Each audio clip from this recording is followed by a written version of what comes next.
Suite et fin maintenant de notre série de la semaine consacrée au Michel-Ange Lorrain, Ligier Richier, ce sculpteur meusien de la Renaissance que nous découvrons depuis lundi. Ce soir, coup de projecteur sur ses œuvres conservées et choyées et qui sont devenues au fil du temps de véritables atouts touristiques pour le département de la Meuse. Sur les traces de Ligier Richier, une série proposée par Laurent Parisot avec Stéphane Matuchet.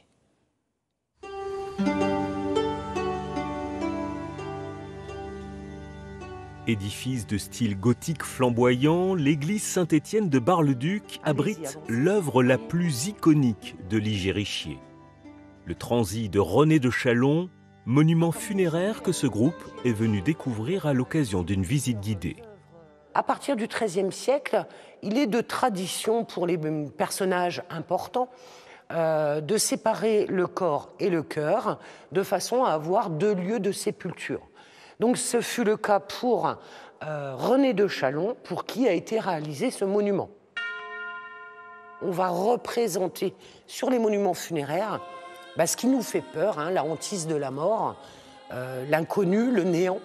Qu'est-ce qui se passe après la mort? Que devient-on?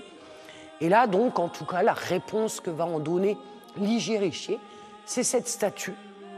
Dans sa main, il tient un cœur.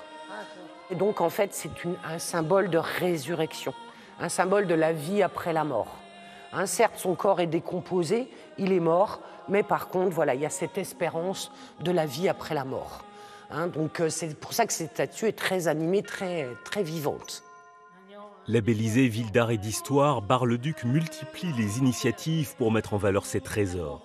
Des visites thématiques et des performances artistiques sont ainsi organisées autour de cette troublante et fascinante sculpture qui ne laisse jamais le public indifférent, patrimoine vivant qui inspire les artistes.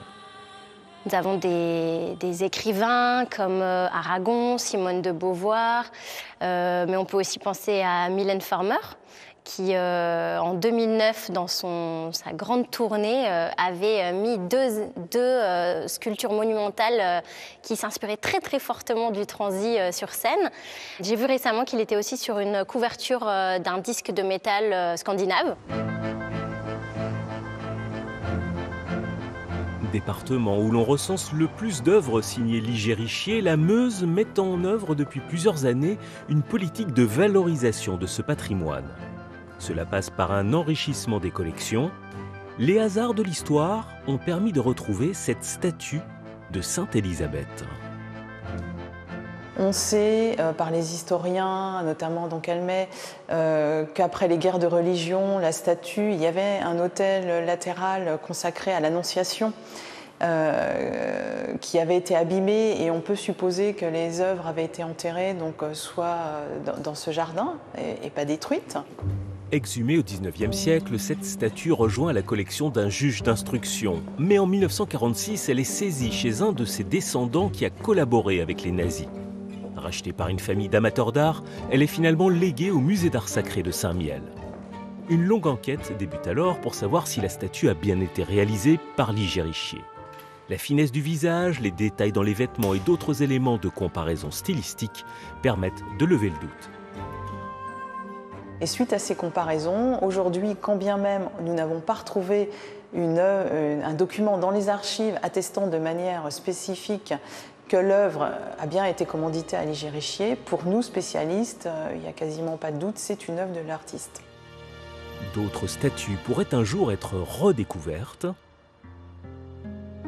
En attendant, 11 œuvres majeures de Ligier Richier sont à découvrir le long d'une route dédiée aux sculpteurs meusiens. Un circuit permettant de suivre les traces de l'un des plus grands artistes de la Renaissance.